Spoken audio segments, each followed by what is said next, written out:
Birthday is maybe one of the best kept secrets.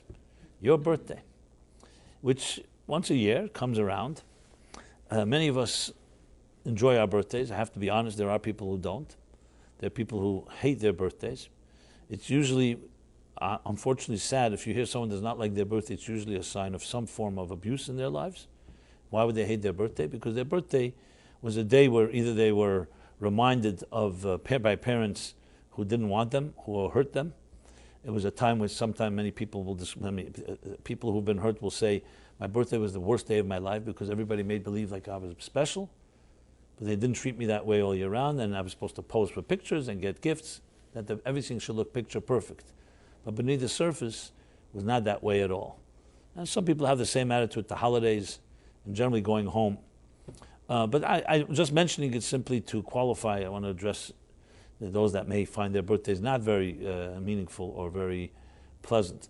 But as I shall discuss, I think everybody, even those of us that may hate their birthdays, it's like hating yourself if you hate your birthday, to be very honest. And just because others hate you, you don't need to start hating yourself. But we'll talk more about that shortly. So a birthday is a gift, even without birthday gifts. The birthday itself is one of the greatest assets we have. And I'll explain why. But as I said in the introduction, it's like those assets that they're not obvious.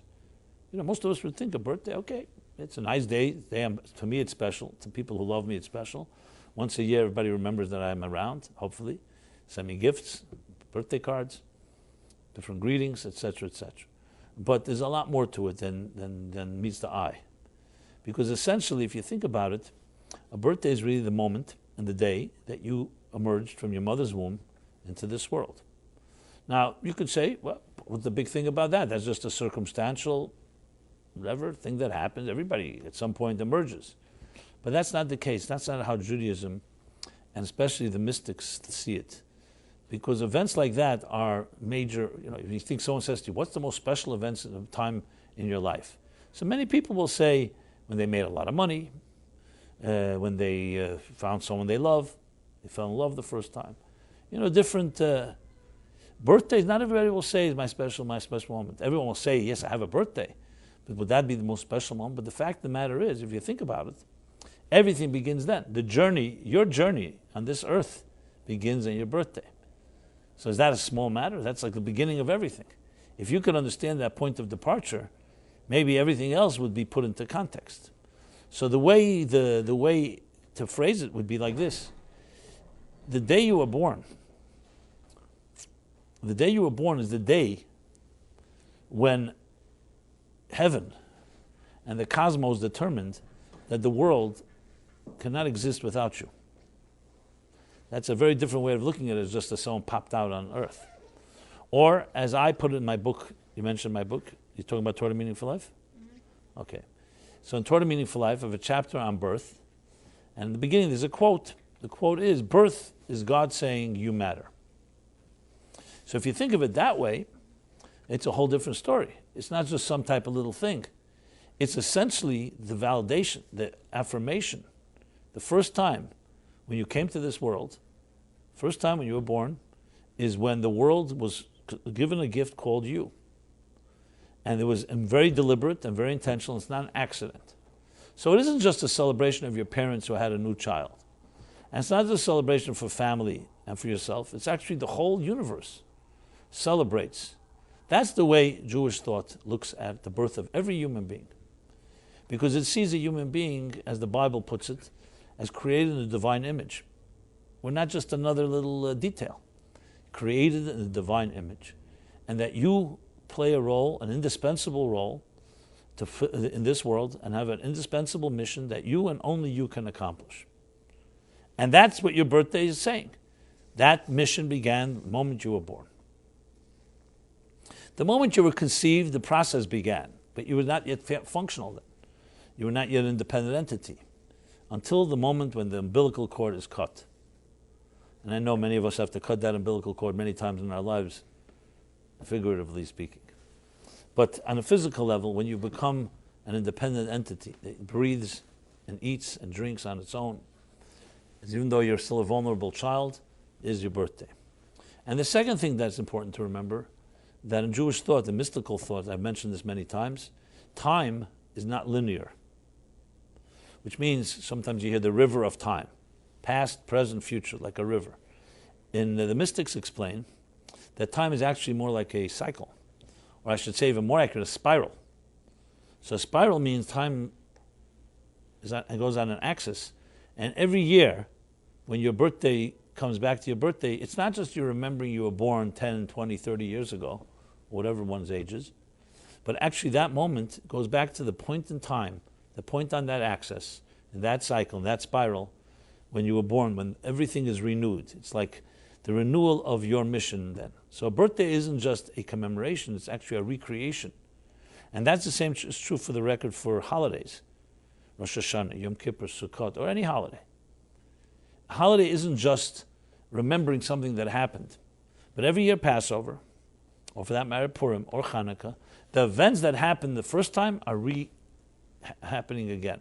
They may not be happening in the physical sense of it, but spiritually, whatever happened then is happening now. So on a person's birthday, all that energy, all the cosmos that made the decision that you should be here on earth, they all renew your contract. So the birthday, therefore, is literally every year that same celebration. It's recreating and revisiting that same point in energy and time when you first were born. That's why a birthday is more than just a commemoration. It's actually a recreation of, a repeat of, obviously on a different axis of the spiral, but the same point. And that's why it has that type of power. As a matter of fact, I'll mention at the end again, we recently developed a birthday kit, we call it a birthday guide, gift, which if you give me your birthdays, I'll be happy to send to you as my gift to you, and how to understand what a birthday is and how to make it more meaningful. But we'll talk about that again more at the end, but there's some of the ideas that I share here. So you don't mind afterwards? So that's right there. I don't know if it's whether it's today or tomorrow or coming up, or I mean at some point you will have a birthday, that I know. So the question is just to know what day it is. So going back to the birthday, therefore, if you think of it that way, birth is God saying you matter. So I can't resist to share this story because it's such a powerful story that really captures it. It's actually, unfortunately, through a tragic experience, but nevertheless, sometimes sad events help illuminate for all of us the power of what birth is. So this is a story that I've written and spoken and probably told, I don't know, maybe hundreds of thousands of people have heard it from me over the years. After my book Tour to Meaningful Life was published, so the publisher, William Morrow, sent me on a book tour across the country. This first tour was for 20 cities, then it became 40 cities, and it ended up being 90 cities. So I paid my dues, shall we say. I've been around. Almost like a presidential candidate now that I think about it. You know, had I known, I could have run for president. You don't need to have an office in every state to win, right? That's been proven. I'm fine. That's just a joke. I'm not. Don't get afraid. I'm not doing that. Anyway, so one of the cities I ended up was St. Louis, Missouri, and I spoke there. I remember it was a Monday evening. And it was a particularly large crowd, not because of me, frankly, but because that was the night that in the JCCs all across the United States, they all designated that night to be Memorial Night for Prime Minister Rabin, Yitzhak Rabin, after he was assassinated. So that night, that's how I remember the night. And there were maybe 2,000 people who came to the evening, and many stayed because of my talk, but because they came for that. But since I was the speaker, that which was pre-scheduled, maybe it was in order to get this story, to make this encounter that took place. After I get back to New York, I received a letter from one of the people in attendance at that evening in St. Louis. And the letter is etched in my soul till this day, so I can say it to you almost verbatim, which I will. The letter said like this: Dear Rabbi Jacobson, I was one of the people in your audience and when you spoke in St. Louis, and I want to share the following. I'm a 47-year-old executive that works in a prominent firm here in St. Louis, and well-respected, wealthy, well-connected. By all measures and accounts, I am definitely a success story. Well, that's what everybody thinks. But the truth is, beneath the veneer of my success lies a woman in shreds. These are her words. You see, my soul was murdered when I was a young child due to the abuse I endured in my home. And she's explicit, says this, psychological, emotional, sexual abuse that killed my soul. And not once, but every day, keeps killing it. And it's messed up my entire life. Relationships don't work. Intimacy is always unhealthy.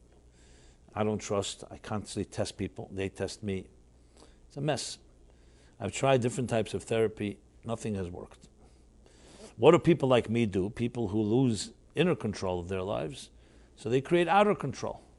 I became super ambitious and driven and competitive and aggressive and made it on the so-called the business, corporate, financial level, executive level.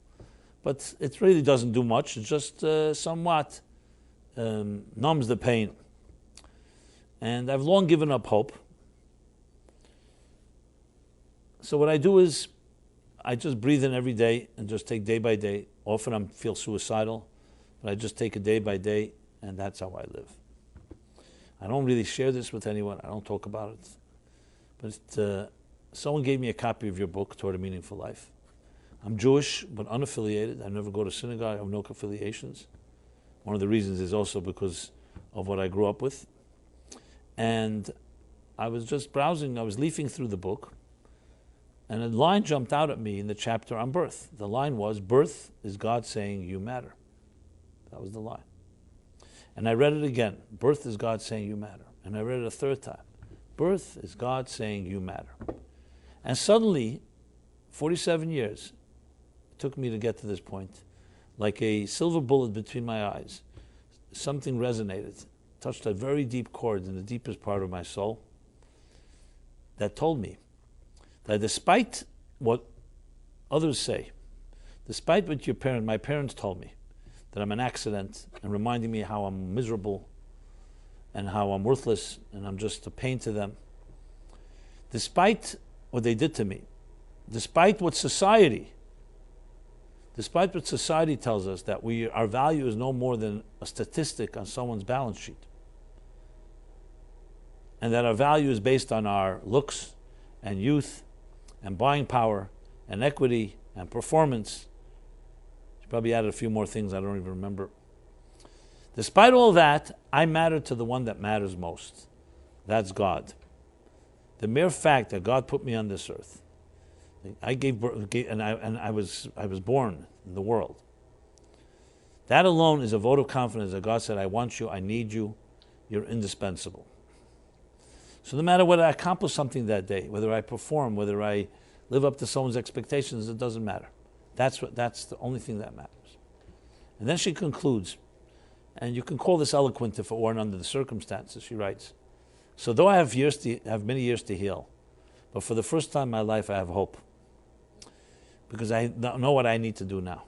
I need to create bypass surgery to bypass the infected arteries that were so polluted and injured by the abuse I endured, and reconnect to that pure moment when I was born, that pure moment like freshly fallen snow, when God said, you're my child, I love you unconditionally, I need you, and you matter. And then she concludes, so thank you for giving me back my life. This is the letter. Almost 20 years ago. Now you could imagine, and even when I say it now, same feelings I had when I first read it, I was like so emotionally overwhelmed by it. I was crying, and firstly, a complete stranger, she never met me, sharing such a sacred trust, and I actually went back to the book, to be honest, to read the chapter, because even though I wrote it, but a book, once you write it, it belongs to the readers, not to the writer. Readers read as they see what they have to read, what they read into it. So I wanted to see it from her eyes. So obviously I read it with a different type of feeling. That line, I mean, I know where I took it from and I know what I meant. But until you see it, how it really saved a person's life, I mean, that's pretty awesome and humbling. I wrote her back, of course, a note offering my help and support in any way. I asked her permission to tell the story, which she gave me, and she told me not to mention her name. And we still stay in touch. 20 years later, she's, and she asked me not to give her name because she says, I'm sure other people have similar stories. They may want to contact me and they want to help me and so on. I don't need that. And of course, I respect that, and that's fine. And she still struggles. It's not like it's all solved, but she does have a plan, and it works for her. And she's no longer this woman in shreds, as you put it, that she's no longer a murdered soul because she's discovered her purpose. And she's still successful in her way, but she's discovered something. And this letter, as I said, besides sharing it, it's always haunted me, frankly. And since it haunted me, and I'm a speaker and a writer, I make sure it haunts others as well. That's what you do, And what do I mean by haunted? Because it struck a chord in me as well. I started thinking to myself, and I started asking myself and people that I meet, and I ask you the same thing. Do you think you matter? So firstly, it's always encountered that question. People chuckle and they snicker or whatever it is. Of course I matter. I have a healthy ego. I have plaques on the wall in case you need proof. I have family that says I'm adorable and I'm great. I did this, I did that. We all have our accomplishments. Real, imagined, doesn't matter. So people, what do you mean? Of course I matter. So then let me rephrase the question. If you were never born, would it make a difference to anybody? Would it have made a difference to anybody? Now that's a very different question. Once we're born and once we exist, it's called circumstantial value, then of course we figure out ways to justify our existence. But if you were never born, remember, it wouldn't be a tragedy if you didn't appear because no one's expecting you. So it's not like something's missing. It's once you're here, you try to make your life meaningful, and many people do. I'm not taking that away. But on a cosmic level, do you absolutely matter? 7 billion people on Earth. What would really be different if you didn't exist? Even very arrogant people have difficulty answering that one. And then I've seen people become uneasy when I ask this question, because then you start wondering. And I can tell you, people have told me, well, you put it that way, I don't know if I really matter on that level. On a cosmic level, on an indispensable level, I matter to my circle, my sphere of influence, my family, friends, workers, people I contribute to in one way or another. And many people say, I'm not sure I matter on that level. Or actually, some people have said I don't. My point is not to make anybody uncomfortable. My point is just to drive the point, to make a point. And I said to myself the same question. I said, look, I'm the oldest of 5 children. Okay? So I'm the first child of my parents. And of course, a first child is often a little more spoiled than the others, as my siblings will testify to. As I always say, the advantages of being firstborn is you don't have to go to therapy for your siblings, but they may have to go because of you. I don't know if that's a positive or negative, but whatever it is. So yes, do I matter because my parents told me they love me and have pictures of me and they cuddle me and they whatever they do, parents do. Is that why I matter? And if that's the case, then one day, let's say, God forbid, my parents wake up and decide I'm not that valuable, so what, my stocks go down based on their mood? So I'm not taking away. Parents can validate our value, but is that our value is based on that? This woman in St. Louis didn't have that luxury. She did not grow up in a home where she had that validation or nurturing and so on. And that's why for 47 years she had no clue. On the contrary, she thought she had absolutely, not only didn't she matter, she thought she was a complete loser, failure. She loathed herself. But because of that, she came to a truth that I did not come to and that many of us don't come to. They say the eclipse of the sun reveals a part of the sun that sunlight does not reveal. It reveals the corona, the core. Because she was eclipsed, and she did not have parents and a community and family educators that gave her value, she came to the deepest truth of all, and that was that we matter not because our parents are good to us or because people tell us we matter. Because as I said, that can fluctuate. We matter because God, the creator of it all, put us here, chose that you be here. And that nobody can take away from you. You know why? Because no one gave it to you. Not your parents, and not your workers, and not anyone on earth. Now, if healthy parents will validate that, will confirm that, will reinforce that. But they don't create that. Unfortunately, they have the power to convince a child that the child doesn't matter, even though God created them. But she came to that clarity. And I wrote to her this once. I said, I want to thank you because I don't envy, and I'm sure you would prefer to not have to come to this so-called truth, and just have had it naturally from parents and family and environment that would have supported that. But the fact is you come to the real truth, and that is the truth. And then I started developing my own little theories that maybe the drive for ambition, the drive for success that many of us have, is because maybe somewhere in our subconscious we have a fear, an existential fear we don't really matter. So we're constantly doing things to say, I'm important. Look at this and look at that. And I'm not saying all those things are bad things. Some things are really good. People do things and help the world. But maybe it's somewhat of coming from a place because, do I really matter? But I'll leave that. That's a theory. I'm not going to suggest that every drive for ambition and success is based on that, even though I lean toward thinking that way. So you think about it, you see then birthday takes on a whole new shape. That's why I shared the story, because the story really captures, I think in a very raw and very primal way, what the power of a birthday is. Your birthday is the day when everything in your life has begun. There's nothing you do on this world, any second, that did not begin at the moment you were born, because that's when your journey began. If you were not chosen and your soul was not sent to this earth, your whole life would not exist. And it was chosen because, yes, you have something unique to contribute that you and only you can contribute, which is what explains why no two people are alike. No two people look alike, even siblings. No two people have the same personality. No people think alike. This is a Talmudic statement. Why? Because we're not clones. I remember this day my son came home from school. He was a little kid. He was so excited. He excited me. Today I remember it. He doesn't. That's how it works. And he said to me, I said, why are you so excited? Mendel is his name. Actually, his birthday is tonight. Right? Tomorrow. And he said to me, he heard today a great line. That was, you were born an original. Don't become a copy. It's a great line, of course. We were born an original. Don't become a copy. And we become copies.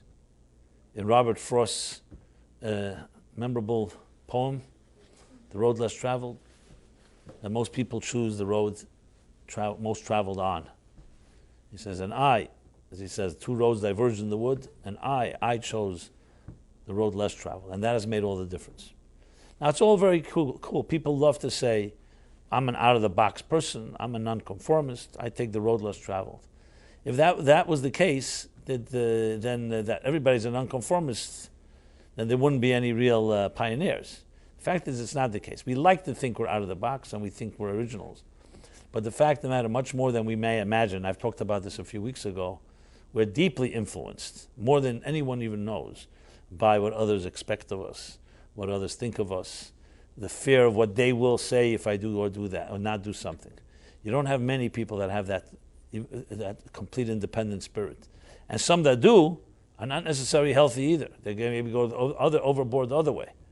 So it's not something that you find pioneers every day. Yes, in business you may find pioneers, but I'm talking about really, truly spiritual pioneers that have that type of, and they don't necessarily have to change the world, but they live by their inner voice, because they're completely affected by one thing and one thing only. What is the mission that God sent me to this world to do? If you know that, and you know that God is watching, and every second are you living up to that mission, then what damn difference does it make what others think? To go look for other people are going to help validate whether you're fulfilling your mission. Now, I know it doesn't make sense, but emotionally, as I said before, we're blinded. Emotionally, we are dependent. And especially if we did not grow up in homes that cultivated that sense of self-confidence and self-esteem, we're always looking what others are thinking. I began writing a poem once. It was going to be a one-line poem, actually, but repeated many times. I'm watching people, watch people, watch people, watch people, watch people, watch people, like that. In other words, we're always watching people, the blind leading the blind, to use Shakespeare's words. So, a birthday, therefore, I submit, is the greatest tool we have. That's maybe the greatest underused tool that we have. Because essentially, it's a statement that you have once a year declared, but the truth is, every moment you're alive is a result that you are being rebirthed. You wake up every morning is essentially a mini birthday. And that is that the contract that God is saying, on a cosmic level, you have something to contribute. You have a mission that you and only you can fulfill. And it's critical to know that. That drives everything.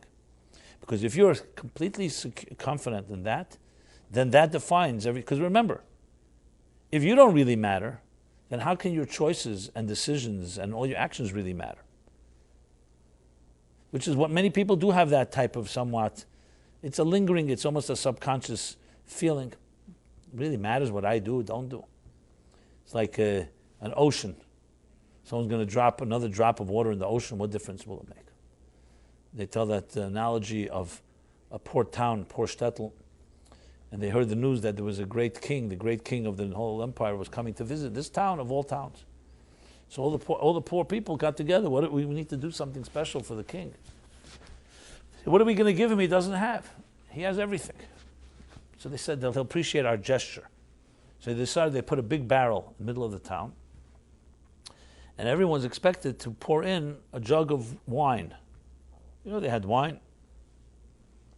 Now, wine was expensive, but that would be a gesture, everyone, a jug of wine, and together they give the king this great big barrel, and for the king would appreciate their effort and that they went out of their way, their expense relative to their economic status was a gift. Now, of course, there was a smart guy in town. He tells his family, he says, listen, wine's very expensive. It takes 3 months to make the money that we need for wine for Kiddush or Shabbos or holidays and so on. Since everyone else is going to pour wine into the barrel, we'll pour a jug of water. Who's going to know? Now, unfortunately, all the people in town were just as smart as this guy was. And they all said the same thing. So the king ended up getting a big barrel of water. Because everyone thought, what difference? One jug of wine, there's hundreds of other families. I'm sure they'll put wine. When you don't think you can make a difference, it affects everything. Someone says to you, here, we need you tomorrow morning, early morning, 7 a.m., 6 a.m., we've got to volunteer. We're going to visit some special children, or we're going to visit some sick people, and we need some volunteers. Okay. You'll say, 6 o'clock in the morning, please, I'm tired, I'm exhausted, had a hard week, whatever it is. I'm exhausted from not doing anything, which also can exhaust you, So the person who's invited you says, okay, listen, if you can't make it, you can't make it. How many people are going to go if they hear that? But if you're told the following, we can't do it without you. If you don't come tomorrow 6 a.m., people are going to not get what they need. We cannot do it without you. That's a different story. Then you feel you're needed. We live in a very increasingly depersonalized world where friends are Facebook friends. As they say, and this isn't even a joke, that the people who created social media are the most antisocial people you'll ever meet. I met some of them. But they created friends. So what kind of friends? The best friend, if you're an antisocial, who's a friend? Someone you never have to see. But you can share things online with. I know, it sounds funny, but I think it's somewhat true. This doesn't mean that you can't have a real friend and also have them on friend on Facebook. But it means you can have friends that are not really friends. So we live in an increasingly depersonalized world. Then we have reality TV.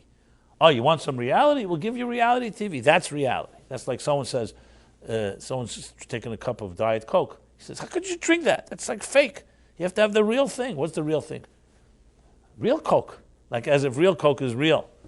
It's also some chemical or whatever it is, It's also a fabric. It's not water. It's not bread. Or Walter Matthau, I think, put it this way. He said, you see this couch?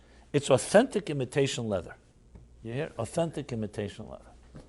Okay, so I need any more jokes to make the point? It's pretty clear, right?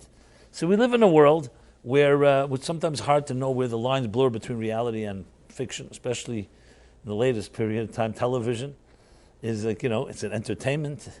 Is it real? And you older you come to realize that, best is probably to get inner stimulation from within and good friends. That all these outer stimulation may be very good distractions and excellent babysitters, but it ends up has nothing to do with reality, that's for sure. Reality is what goes on. Reality is a mother cradling a child and saying, you matter. That's reality. And everything else is secondary. Not even secondary, is meaningless. So when you get to so you think about that, we live in this depersonalized, so it becomes very, very we're addicted essentially to forces and to a diet of things that do not feed the most important thing, which is that you truly matter on the deepest level. We're not even encouraged to think that way. And especially when you add into the whole marketing, advertising world in which we live. We're being inundated with messages that if you buy this, you'll be a better person. If you smoke this, if you travel here, if you look like that, look, what do basically ads do? They either telling you, here's how you get pleasure, or here's how you avoid pain. It's the pain and pleasure principles, as they put it. And that's what it is. When's the last time you see a big ad billboard that says, birth is God saying you matter. You're indispensable. Unless there's a bottom line that says call 1-800 so-and-so, you're not going to get such a message. Because why should anyone give you a message like that? How is it going to be monetized? How is it going to be sponsored? So it says, you're indispensable, call 1-800 and find out how. That's like the story, the Woody Allen joke, where the guy comes to the rabbi and says, Rabbi, I hear that the Torah has a secret to all the truths of life. Absolutely. I hear, can you teach it to me? Sure. How much will it cost? How could I charge you? God didn't charge Moses and the Jewish people. Moses didn't charge for delivering it. Wow. So he's doubly impressed, the truths of everything, and for free. Well, they sit down, and of course the Torah is in Hebrew. And the rabbi says, Hebrew lessons will be $20,000. Okay. So there's always a catch. There's nothing for free. But the truth is, that's a joke. It's actually not true. The truth is that you have, as I said before, the resource right in you. A birthday doesn't cost money. God gave it to you as a gift. He gave you life as a gift. Can you imagine? We value things more than the life itself that we're given. We value the clothing we buy, our hairdos, our makeup, our accessories. We value that more than the biggest gift you have, which is you.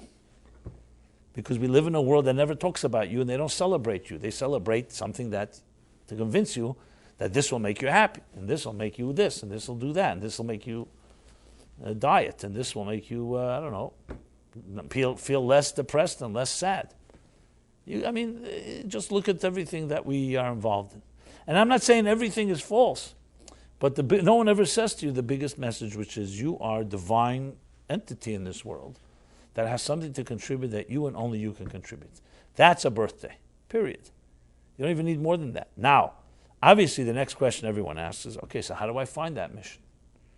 Good. I love that. Who doesn't love to hear that they're indispensable? But tell me, what am I supposed to do? So the answer actually lies within the question. As they say, the question of a wise person is half an answer.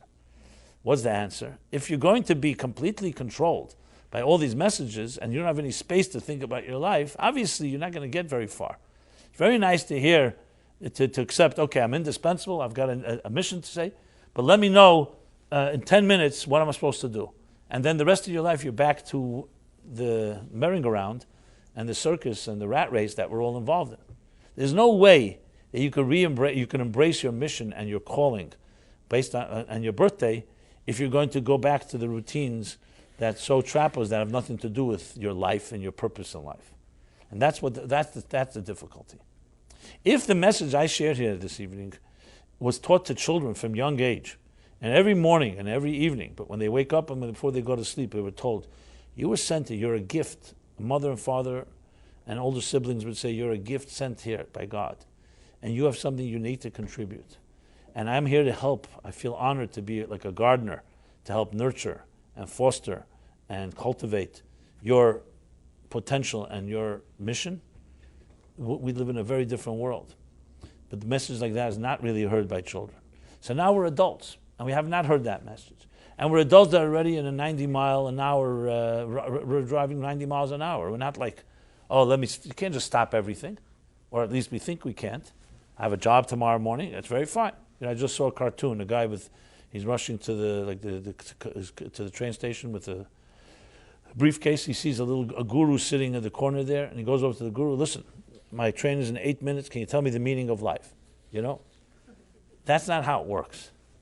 If everything else is a priority and the meaning of life is like, okay, fit it into 8 minutes between my coffee break and my this thing, obviously.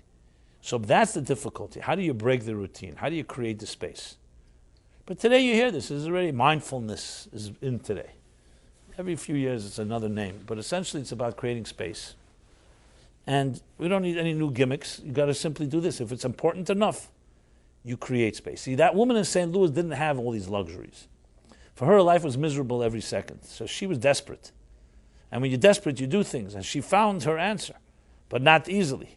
How do we, who are not so desperate, and we have our lives, at least we think we have our lives figured out, and we at least have some semblance of whatever structure, how do we, the only way is a sense of, I don't want to say the word desperation, that sounds very foreboding, but I will say you have to see it as a priority. There's no way around it. You're not going to be driving 90 miles an hour and expect to suddenly say, okay, what's my mission in life?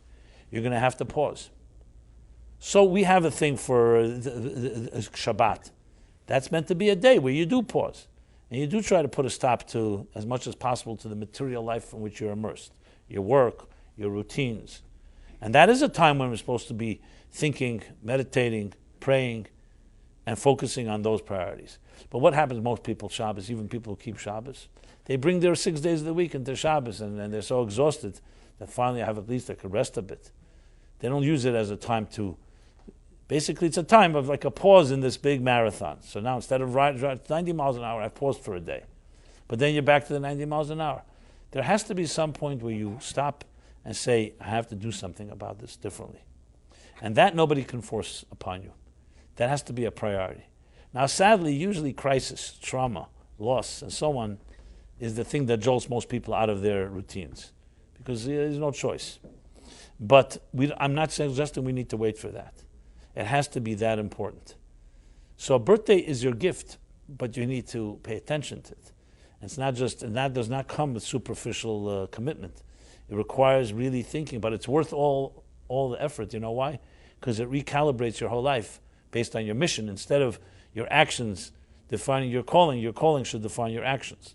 Doesn't that make sense? Your mission statement should define your business, not your business defines your mission statement. So that is the challenge. But that's the power of birthday. So now you've heard it here, and no excuse anymore. You have in you right now, your birthday is your greatest gift. I know some people say, I'd rather you didn't tell me that. That way at least I can still continue saying, I didn't really know. But that's what it is. I remember years ago, it was a very amusing, humorous story. There's a young guy, a very successful, driven guy, came to this class, very smart, and he used to come every week.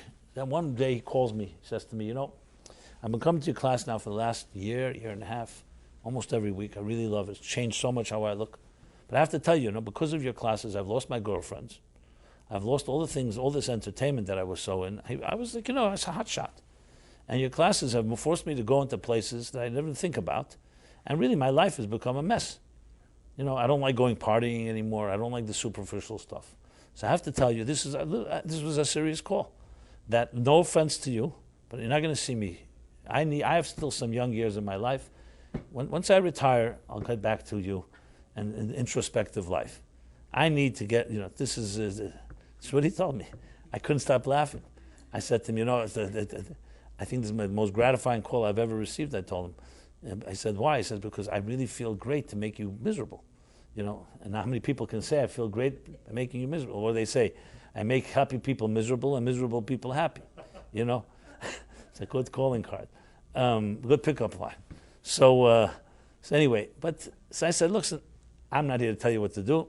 Enjoy your life. I mean, literally, he said to me, I have too much action still I need to do. But he recognized it.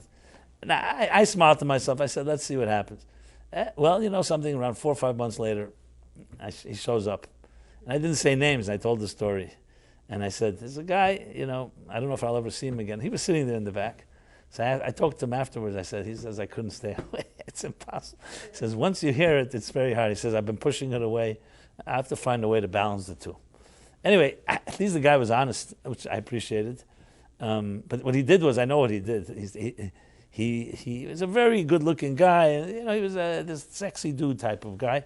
And he says, he used to bring girlfriends that he was dating to my class here. It wasn't in this room then. We were in another place. So I said, why are you bringing this? Why are you doing that? He says, it's the best class. He said, because I find out everything about them. Because afterwards, they either tell me I don't understand all this stuff. And he knows right away that's not for him. And they do, he says, you really find out a lot of what a person is about because you're forced to start talking about deeper things instead of talking about whether you like this movie or this restaurant or that restaurant or this music or that music. So anyway, so it became a little tradition. Once in a while you'll see it. I don't know, today it's online, I think, so people more do it. Became a tradition. People started bringing their dates here. Men brought women, women brought men. I don't know. It became interesting twist to because it was like a class that they provoke things. Provoke conversations. Instead of they have to provoke, I'm the one that provoked, and then they, So, I remember when Stephen Dubner, who helped me, the editor of Toward a Meaningful Life, he went on to write Free Economics. You may be familiar with that, with Stephen Levitt. So he would tell me, he actually wrote his own book later, Turbulent Souls, because he was the youngest of 8 children, born to 2 Jewish parents who converted to Catholicism. It was a story. He was a New York Times writer. I don't know if you've seen it. So I remember when he was writing, I would send him my chapters and he would edit. So when we were working on the chapter on love and marriage, he said to me, "You're destroying my whole romantic life because nothing that I have in my life rises to these standards here, lives up to these standards." And he told me. Then later when he married his wife, he asked me to say a few words. I said, "You know something?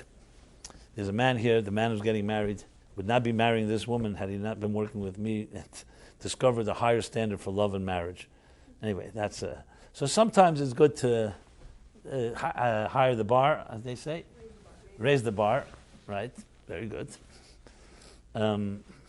Raise the bar, and that way our standards get higher. So it's sometimes a bit could be a little intimidating, but that's how you grow. Let's be honest. Growth comes with some type of angst. You want to reach greater places. So our birthday is unbelievable powerful. And as I said, let me know when your birthday is. You could write it down for me. We could also figure out when the Hebrew birthday is if you like. And we'll send you a gift from me to you, how to make your birthday more meaningful. It's like a guide. We made a very nicely designed thing, which I really think could really help people. I mean, some things I said here, there's more to it, of course. But remember, it begins with creating the space. And that's a good thing to do on your birthdays, to create that space so you can think about it and make some real resolutions, not like these New Year resolutions that last from January 1 to January 2, if that much. But something that really is sustained. And of course, having an environment, people that think like this, because it's very difficult to be alone in this type of journey, of a meaningful journey, of a purposeful life, because you have people around you and they're more superficial or they're involved in other things. Now, I'm not suggesting that this is not about, I'm not suggesting that you'll stop having fun and stop enjoying your life. I'm suggesting you could have all that plus a deeper dimension to it all. So I want to make that clear. So this isn't about moving from a happy-go-lucky type of life to complete intensity and seriousness. It's about widening your horizons and broadening your perspectives, when then everything becomes enriched. And that's what it comes down to. So I'm sure more can be said, but I thought that an excellent way to look at a birthday and look at a resource that we have available, because we all have that birthday. And in fact, even when, as I said before, even when it's not the actual birthday, the truth is every morning when you awake, it's considered to be a mini birthday because it's like a renewal of your contract. And also appreciation of the life that you were given. So, I don't know if anybody's birthday is coming up very closely, but if yes, I wish you a happy birthday. I'm sure there's somebody. But at some point, everyone will get to that point, that access, that place in the spiral, when all of existence lines up to look at you and your role, and yes, your actions and your choices and your behavior is critical and indispensable in the whole picture. The fact that there's 7 billion people on Earth, the fact that there are a lot of numbers does not take less of it, because as we know today, size doesn't matter. It's not about size. You can have a computer program with millions and millions of lines of code, and there's one dot missing, and the whole code doesn't work. You can have DNA. We have 75 trillion cells in our body, trillion. And one cell is a mutation, and it can create havoc. So it's not about 1 billions, 75 trillion. It's about the quality And we do each have that beauty and that music and that song.